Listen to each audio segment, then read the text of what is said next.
유전암호의 DNA 전사 번역 과정을 적용한 암호화 알고리즘 구현에 관한 연구를 진행한 정지훈, 조현수, 조재호입니다.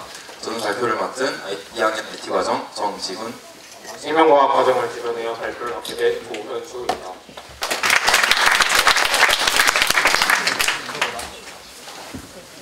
기억하고 계시나 모르겠습니다.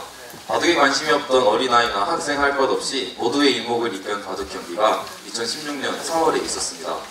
바로 알파고와 이세돌 9단의 바둑 대국이었는데요. 결과는 구글 디마인드사의 인공지능 알파고가 이세돌 9단에 승리했습니다. 하지만 이 대국은 그저 하나의 큰 이벤트로서만의 의미만을 갖는 것이 아니라 이 알파고가 불러온 인공지능 붐으로 인해 세상의 주목은 인공지능에 향하게 됩니다. 인공지능이란 뇌 구조에서 모방한 인공신경망을 통해 구현되게 됩니다. 4차 산업혁명을 주도할 미래 기술이자 어쩌면 그로 인해 인류의 존재를 위협할 수도 있는 그 인공지능을 구현하는 열쇠가 바로 인간 속에 있었던 것입니다. 저희 조는 이 가능성에 주목했습니다. 인공지능 구현의 사례를 통해 컴퓨터 분야에서 벗어난 곳에 있는 일련의 문제처리 과정을 컴퓨터 알고리즘화하였을 때의 효용성에 대해 의문을 가질 수 있었습니다. 따라서 저희는 인공지능의 사례와 마찬가지로 컴퓨터에서 벗어난, 특히 생명현상에서의 일련의 문제처리 과정을 컴퓨터 알고리즘화하였을 때의 효용성에 대해 알아보고 이를 바탕으로 앞으로 컴퓨터가 분야가 발전해 나아가야 할 방향을 제시해보고자 하였습니다. 저희가 컴퓨터 알고리즘화의 대상으로 선택한 생명현상은 바로 단백질 합성 과정에서 사용되는 유전암호입니다. 유전암호란 쉽게 설명하자면 저희 몸속에 들어있는 암호와 같습니다. DNA 정보가 RNA를 거쳐 단백질 합성하게 됨으로써 외부로 그 형질이 발현되게 되는데요. 그 과정에서 이제 RNA는 이제 보이는 아데닌, 사이토신, 구아닌, 유라실의 4개의 연기를 통해 그 정보를 암호하게 됩니다. 이때 총 20가지 정도의 아미노산을 지정해야 하는 연기 특성상 한두 개의 연기로는 이 아미노산을 지정할 수 없고 이 3개가 한 묶음이 되어 하나의 아미노산을 지정하게 됩니다. 그것을 바로 코돈이라 하게 됩니다. 코돈은 이제 4의 3승계, 즉 64개의 코돈이 존재하게 됩니다. 이로써 20가지의 아미노산을 지정하게 되죠. 죄송합니다. 저희는 그 코돈들 중에서 특히 AUG로 나타나게 되는 게시 코돈과 UAA, UAG, UGA로 나타나게 되는 종결 코돈을 이용하여 암호물을 나타내고자 하였습니다. 이 게시 코돈은 단백질 합성 과정에서 이 단백질 합성의 시작을 나타내는 점이며 종결 코돈은 그 끝점을 나타내게 됩니다. 이제 저희 몸에 암호가 있다면 그 암호를 푸는 공간이 필요하겠죠. 그 공간이 바로 세포소기관 리보솜입니다. 리보솜에서는 RNA가 단백질 사이, 즉 단위체 사이를 진행하게 되며 이 RNA에 서있는 유전 정보를 읽게 됩니다. 이 단백질 합성 과정은 크게 게시, 신장, 종결의 3단계를 거치게 됩니다. 게시 과정은 앞에서 말씀드렸다시피 게시 코돈에 의해 이제 단백질 합성이 시작되는 과정이고, 신장 과정은 게시 코돈과 종결 코돈 사이에 있는 암호가 아미노산으로 대응되어 바뀌어서 붙어나가게 되는 과정이고, 마지막 종결 과정은 이 종결 코돈 셋 중 하나를 이식하여 단백질 합성을 마무리하게 되는 과정이 되겠습니다. 이때 RNA 위에는 이 게시, 신장, 종결에 해당하지 않는 정보 또한 존재하게 되는데요. 그 정보를 바로 인트론이라는 쓸데없는 정보라고 할 수 있겠습니다. 저희는 이러한 이론적 배경에 근거하여 이제 인트론, 게시 코돈, 종결 코돈, 그리고 염기 서열을 이용하여 암호 프로그램을 보완하고자 하였습니다. 그리고 그에 대한 과정은 이렇게 2가지를 계획하게 되었습니다.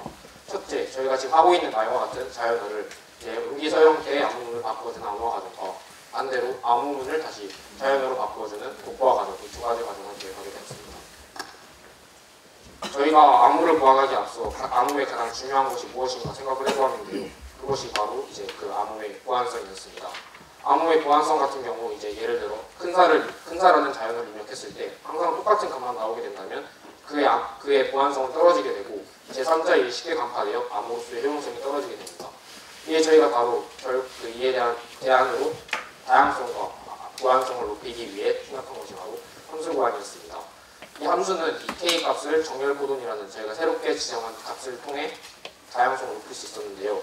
이를 통해 코돈 알파벳 대응상의 수를 늘림으로써 저희는 이 암호의 다양성을 늘리고자 하였습니다. 코돈 알파벳 대응상이라 함은 함수의 x값, 즉 변수 x에 1에서부터 26의 값을 대응한 함수값을 각각 a부터 b, c에서 z까지 대응시킨 후 그 각 함수값이 대응되는 코돈과 알파벳을 대응시킨 것을 코돈 알파벳 각 함수 보안을 바탕으로 저희는 다음과 같은 조건의 함수를 보완하고자 하였습니다. 첫째, 저희는 일단 이 코돈 중에서 게시 코돈과 종결 코돈 총 4가지 종류를 제외한 60가지의 코돈을 미리 프로그램상에 입력해 두었기 때문에 이 변수 x에 1에서부터 26의 값을 대입했을 때 함수 값은 60 이하의 값이어야 했습니다. 또한 이 k 값이 정렬 코돈에 입력이 될 텐데 그때마다 함수 값이 변화하여야 저희가 원하는 다양성 있는 암호를 만들 수 있었죠. 이에 저희가 생각하게 된 함수의 모형이 바로 이 함수입니다. 일단 함수 값이 60보다 작아야 한다는 점에서 저희는 수학적 개념인 모드 함수를 도입하였습니다. 모드 함수란 쉽게 설명하자면 이제 나머지 함수와 같은데요. 60 이제 나눗셈을 할 때 나머지는 이 나누는 수보다 작다는 이런 성질을 이용하게 되어 저희는 이제 모두 61이라는 함수를 이용하게 되었습니다.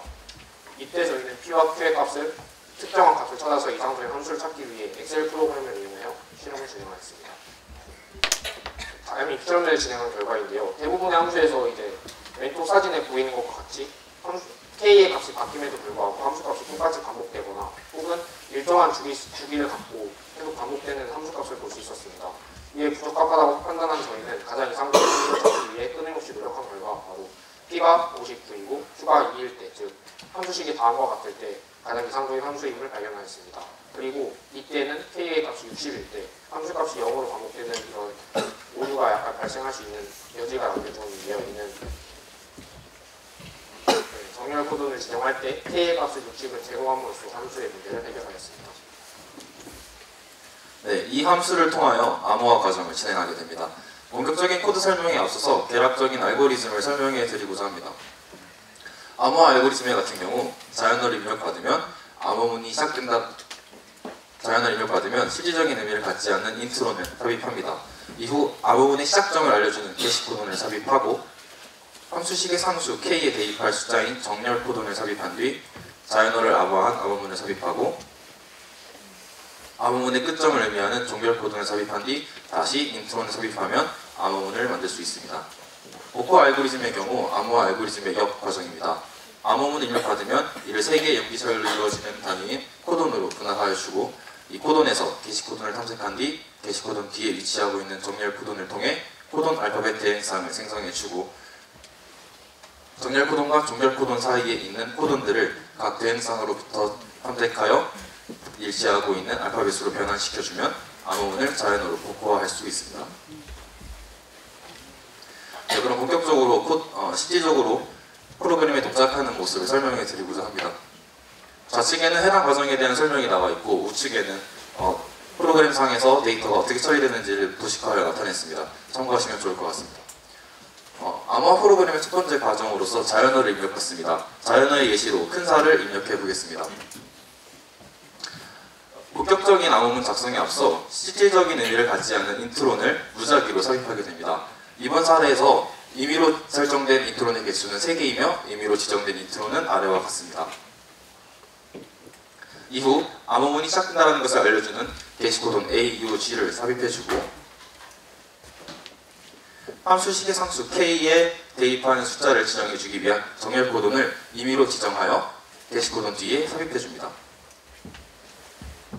이렇게 지정한 정렬 코돈에 해당하는 수를 함수식의 상수 K에 놓고 변수의 숫자 X, 변수의 숫자 1부터 26을 대입해가며 나오는 함수값과 대응되어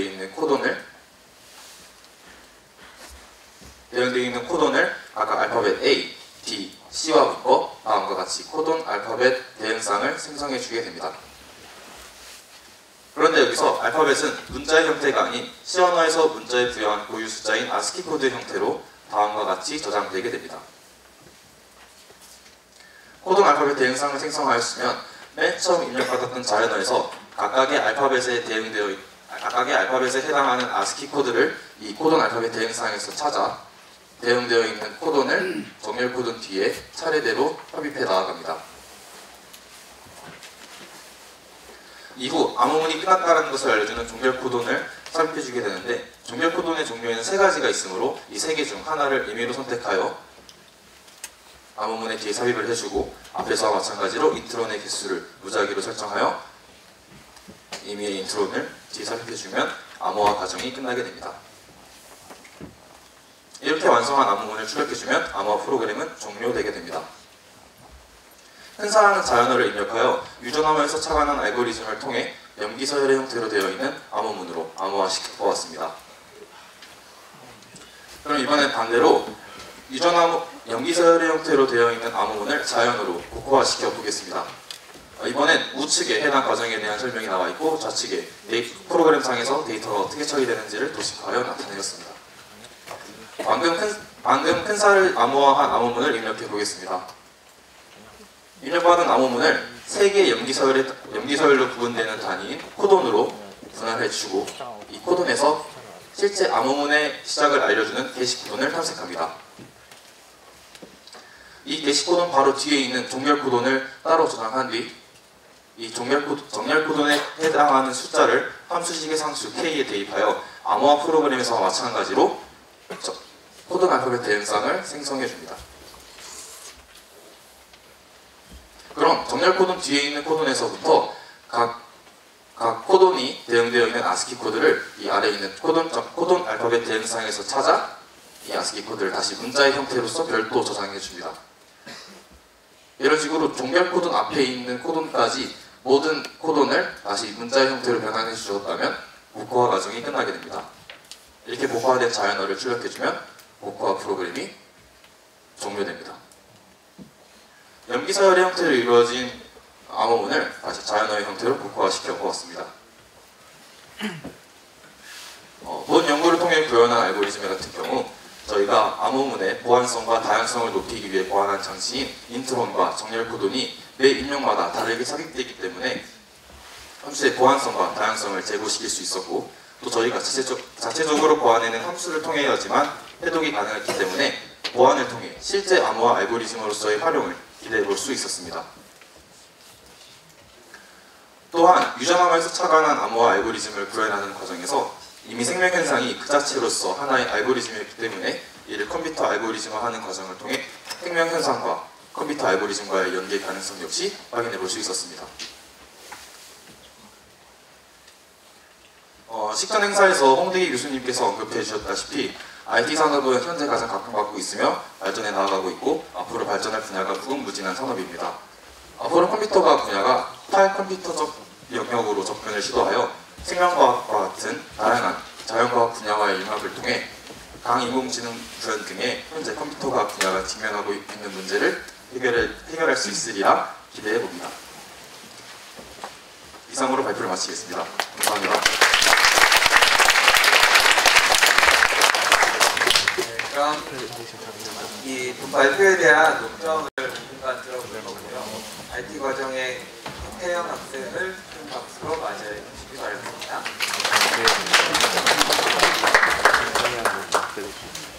안녕하세요. 유전암호의 DNA 전사 번역 과정을 적용한 암호 알고리즘의 구현에 관한 연구에 대해 논평을 맡게 된 IT 과정 허태영입니다. 처음 논평 잘 모집할 때 이 연구에 대한 보고서를 한번 읽어봤는데요. 처음에 IT 과정의 인능에 대해서는 단순히 어플리케이션을 만드는 거라고 생각했는데 이 연구조는 이렇게 다른 분야와 연계하여 했다는 점에서 참 대단하다고 생각했습니다. 이제 논평에 들어가기 앞서 제 논평의 주제는 우선 암호 알고리즘이 이 연구의 특징이기 때문에 지금 현재 쓰고 있는 암호와 한번 비교해 가보면서 장점이 무엇이가 있는지 단점이 무엇이 있는지 한번 살펴보도록 하겠습니다. 지금 사용하고 있는 암호화 방식 중에는 크게 3가지가 있는데요. 대칭형 암호, 비대칭형 암호, 반방향 암호가 있습니다. 여기서 이 암호 알고리즘은 대칭형 암호 방식을 사용한 암호로서 암호할 때 사용하는 키와 복호화할 때 사용하는 키가 동일한 암호화 기법으로 가장 흔히 사용하는 암호화 알고리즘입니다. 우선 여기서 유전 암호를 사용한 암호화에서 크게 특징을 4가지가 살펴볼 수 있었는데요. 첫 번째 인트론, 두 번째 게시 코돈, 세 번째 정렬 코돈, 네 번째 정렬 코돈입니다. 우선 이쪽에 계시는 청중분들이 잘 이해가 안 되실 것 같아서 우선 비유를 하나 들어보도록 하겠습니다. 영화나 만화 속에서 금고 같은 경우가 있잖아요. 쇠로 만든 금고가 있는데 이런 엄청난 종류의 쇠로 만든 금고 중에 자신이 원하는 돈이라던가 금 같은 걸 저장된 금고는 하나밖에 없습니다. 하나를 제외한 나머지 금고를 인트론이라고 생각하시면 되고 하나의 금고를 베이직 코돈과 정렬 코돈으로 만든 금고라고 생각하시면 되겠습니다. 그 다음에 정렬 코돈은 그 금고의 문을 열 수 있는 열쇠라고 보면 가장 타당한 비유가 아닐까 생각합니다. 현재 사용하고 있는 암호화 방식은 해시암프라는 암호화 방식으로 x에 어떤 값을 대입하면 무조건 y 값이 나오는 항등식으로서 데이터 값을 아주 길게 하여 해독하기가 어렵게 하는 암호입니다. 그러나 하드웨어가 발달하다 보니 이렇게 긴 문장의 암호문도 빠른 시간 내에 쉽게 해독할 수 있었다는 문제점이 있습니다. 그에 반해 이 암호화 알고리즘은 베이직 코돈을 시작한다는 걸 알려주고 마지막 정글 코돈으로 이 암호문이 끝난다는 것만 그 해커가 모른다면 어떤 x의 값에 무조건 y 값이 나오는 경우가 아니기 때문에 무작위로 나오기 때문에 해독이 어려울 가능성이 있습니다. 해독이 어렵습니다. 하지만 한 가지 아쉬운 점이 있다면 실제 사용되는 유전 정보인 아데닌, 구아닌, 식도신, URC라는 AGCU라는 알파벳을 너무 직설적으로 사용하여 문제가 되지 않나 싶습니다. 우선 이런 알파벳을 다른 기호나 특수 기호, 다른 알파벳을 사용하면 좀 더 해독이 어려운 암호화 알고리즘이 되지 않을까 생각합니다. 감사합니다.